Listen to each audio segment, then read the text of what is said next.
Yo, what's up mga kapatid? Nakakita kami dito ng isang pugad ng alimokon doon sa taas. Eto siya yung nakakita kasi habang naglalakad kami dito, yan, ginalaw niya yung kahoy na maliit na yan. Yan, yan.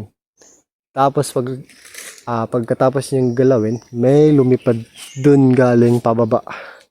So indikasyon yun na malapit na mapisa o kaya pisa na yung pisa na yung mga itlog nandun sa taas. So, titingnan na daw, aakyatin niya daw. Titingnan niya sa taas kung pisa na nga ba. Or baka itlog pa lang. Tara nga.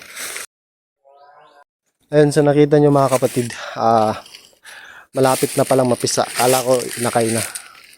Malapit na palang mapisa kasi yung kulay ng itlog niya is color, may pagka-gray na. Medyo dark na kasi. So, siguro mga 6 days na lang mapipisa na yan. Hindi ko siya nakuha ng matagal na video kasi kung titingnan nyo, sobrang taas nung inakyat namin. Kaya hindi ka pwedeng magtagal dun sa taas kasi masakit sa kamay. Yan.